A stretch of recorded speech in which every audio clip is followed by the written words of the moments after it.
This is a production of WTVI PBS Charlotte. Vanilla sugar latte?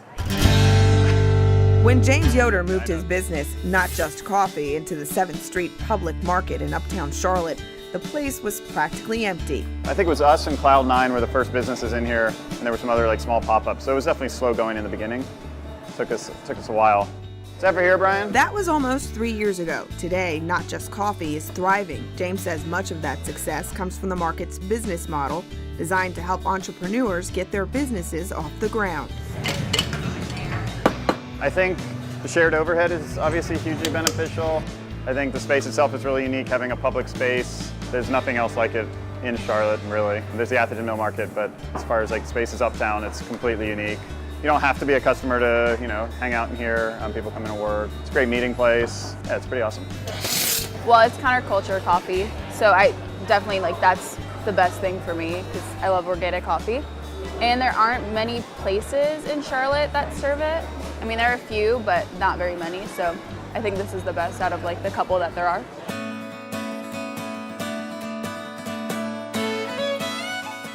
The market has been open for a little over 2 years, and already it's at capacity with 15 small businesses. Here you can find anything from fresh, locally grown produce to fresh cheese.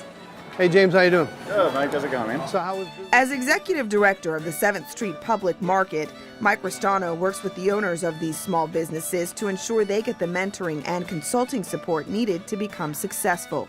He compares the market to a low-tech incubator, but for food businesses. He says it's built to celebrate the food culture of North Carolina. A lot of them are very skilled at what they do, and now they're given the opportunity to try to exploit that. And they try to do the very best they can. And I think the quality of what they do and the service and the professionalism that they inspire to makes them separate from the rest of the crowd.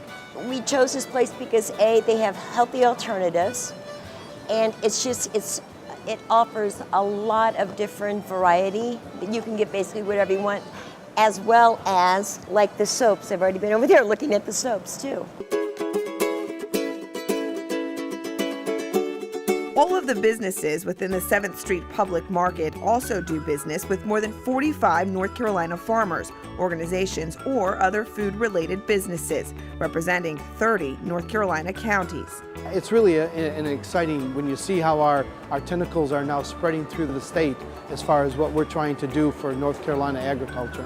We've been in the market over 2 years now. Raymond Perillo runs Bonsai Fusion Sushi inside 7th Street Public Market. He says leasing shared space over leasing an entire building has allowed him to cut down on expenses and keep from hiring extra staff. I love that it's different from being in a restaurant where it's kind of the same kind of thing every day. I never know what's going to happen here. I can meet just the most interesting people, meet people from out of town, and at the same time, you have the locals too that kind of balance that out.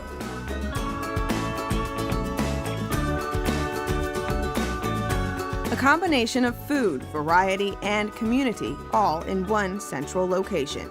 For Carolina Impact, I'm Sarah Batista reporting.